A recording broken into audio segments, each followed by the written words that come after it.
bëggee dina bu ñu dindee article 80 loolu tey lan la mën a def ci ki nga xam ne moo fi nekk ñiiti réew. waaw xam nga déjà si article 80 boobu dañ ciy def erreur sax.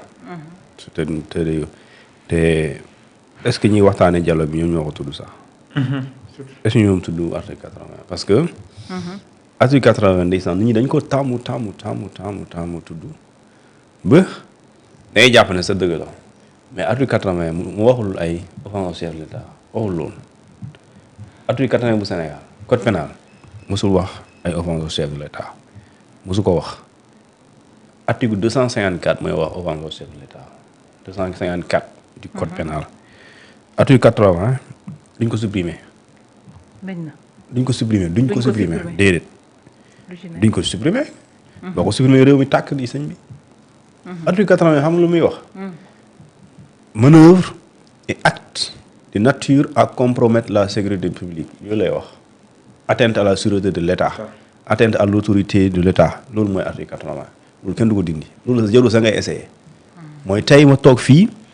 ma ne réew mi naa ko taal. loolu kan moo koy dindi. da nga koy dindi réew nit ñi mais quand même wala ma toog fii ne ma naa suba ngeen xëy ñu tasee buntu Sandaga ñu taal dëkk bi loolu mooy acte et manœuvre wala mooy def pexe pour dëkk bi dara du dox loolu mooy acte et manœuvre loolu kenn du ko dindi loolu mooy l'article 80. l'article 254 moom mooy wax offense au chef de l'État alinéa 2 moom mooy wax effectivement li ñuy tuddee toute personne bi offensé une keneen koo xamante ni président da ko jox tout ou une partie de ses pouvoirs de ses prérogatives loolu lay wax léegi nag ci article boobu mën nañ ci wax mooy délit d'offense au chef de l'État ndax dañ koy dindi loolu de mën na nekk débat parce que France amoon na fa en 1881 mais dañ na fa depuis 2013 France bi Fat Fall Balago bi ne moom tey bu toogoon saaga Macron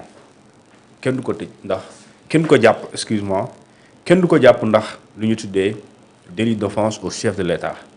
mais dañ koy mën nañ ko topp pour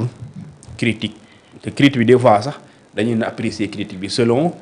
yow ki koy wax lan nga maanaam est-ce que dafa am nature politique ou pas te jamono ji bu ñu doon toppee nit ki lu ñu tuddee délit d'offense au chef de l'État duñ ko tëj dañ lay defal amende 45 000 euros 45 000 euros ngay fay ki ñu ci mujjee jàpp c'est en 2013 kooku mu tombé Sarkozy nekk président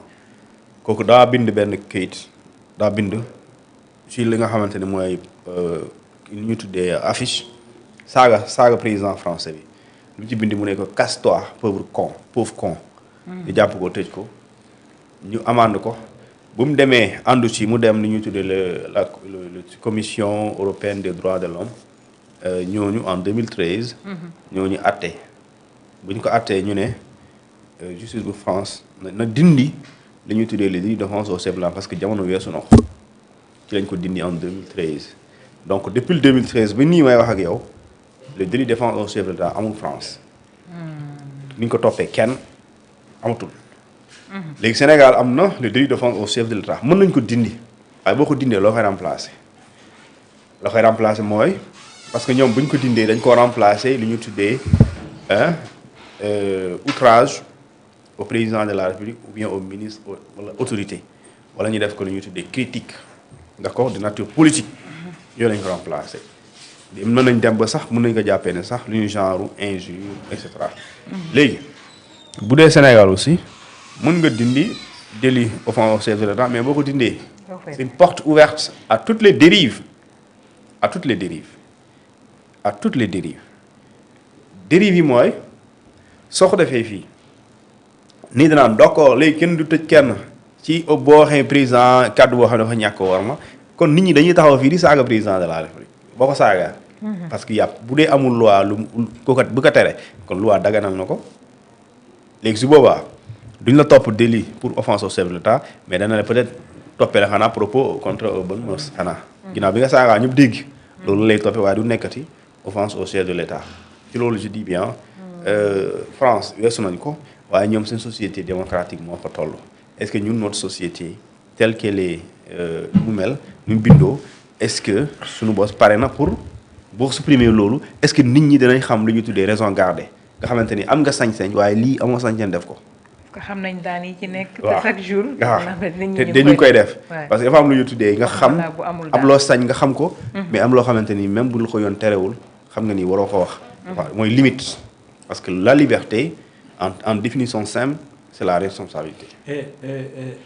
et Fatou d'après les informations yi ñu am question boo posé woon la. et depuis lors maa ngi si doon douter. bu ñu sukkandikoo si ki ñu naan Habib Kane.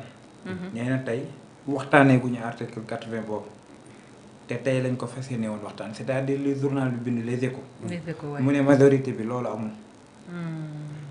tey lañ fas yéene waxtaanee li nga xam ne mooy di article 80 boobu li mu ne majorité bi ñenn ñi dañ koo bañ loolu amul tey lañ ko fas yéene waxtaan. mais loolu sax man léegi ni ñu koy supprimer. te loolu du problème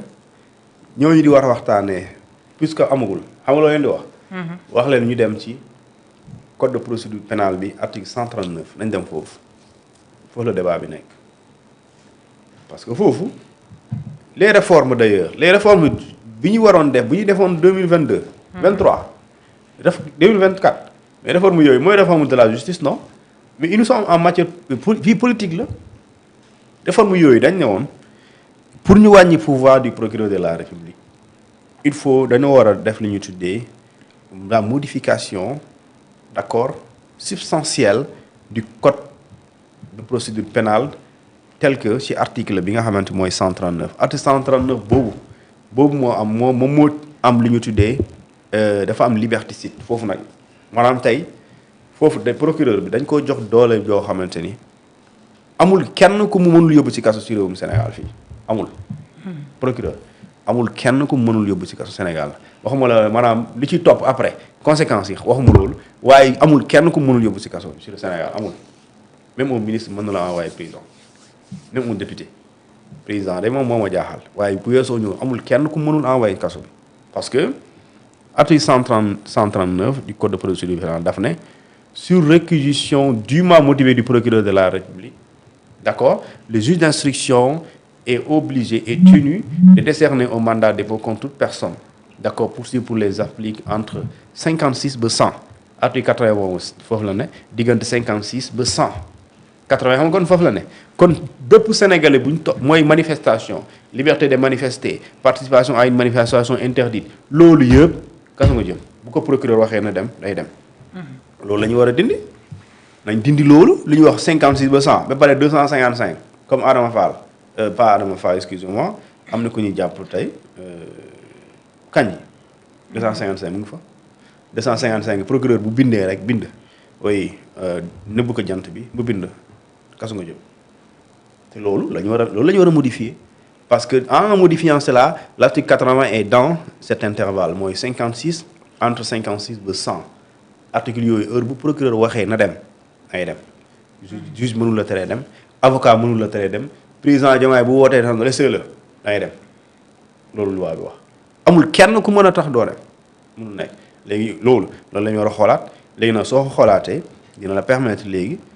automatiquement doo dem ci kaso bi te loolu pour mu am loolu mbirum politique loolu mbirum yoon la mooy tey nga indi juge des libertés et de la détention soo ko indee procureur dootu amati doole jooju parce que li ñu ne obligation la ci juge mu yónnee mu def mandat de dépôt loolu juge des libertés et de la détention moom mooy apprécier est-ce que da ngay def mandat de dépôt ou pas et dans ce cas le procureur n'a pas à donner obligation ou bien à donner l'instruction au juge pour que kooku am aussi les mains liées pour que mu mën a def li nga xamante ni moom mooy boobu mandat de dépôt léegi nag nous sommes en dialogue su dialogue du kii on ne peut pas être dans l'unanimité un dialogue au sortir lan la mooy consensus consensus tekkiwul ñëpp a d'accord consensus mooy ñu ëpp ñoo d'accord loolu mooy consensus et le dialogue toujours il a des conclusions dafay am conclusion consensuelle mooy waxtaanee nañ ko waaye ñi ci nekk ci salle bi wala ñu ko fekkee ñu ci ëpp nee nañ waaw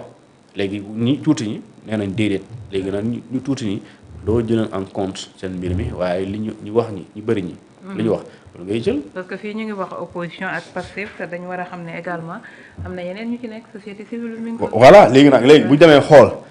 loolu genre kii la ñu xool léegi ñun ñoo fi ne. dans les commissions. léegi la majorité des commissionnaires lan lañ wax ne lii la ñu retenir. la majorité c'est qu'elle dit on retient cela c'est ça le consensus. léegi nag moo tax en 1993 avec le code consensuel Kéba Mbaye effectivement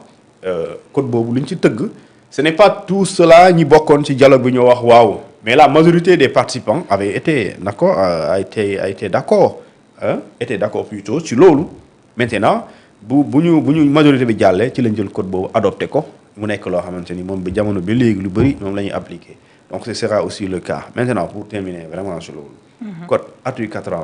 ñu Sénégal article 80 dañoo terroriser ba léegi yaa ngi koy tudd c'est comme tey nit ku tudd Fatou nga ne ko Amina mais tudd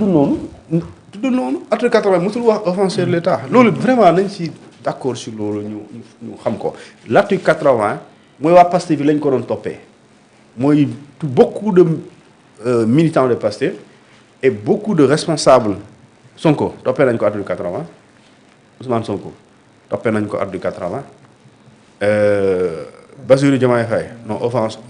outrage au magistrat la mais beaucoup de militants de Pastef arrêtés y compris les centaines de personnes arrêtées ñooñu ñëpp amul kenn ku amul lu ñu tuddee délit d'offense bindo article 80 parce que article 80 li muy wax mooy acte et manœuvre de nature à compromettre la sécurité publique ou bien trouble politique grave de nature à xawma lan créer désordre yooyu noonu loolu mooy article 80 bi. dans les normes daan bi moo ngi war a toll si lan 3 ans jëm 5 ans léegi nag 3 ans ba 5 ans amende boo xam ne 100 000 ba 1 million 500 1 million léegi 254 bi boobu mooy wax offense au chef de l'État mooy nga yëkkati kàddu boo xamante ne dafay ñàkk wormaal président de la République wala kenn koo xamante ni président moo ko jox benn wala lépp ci ay cëram pour nga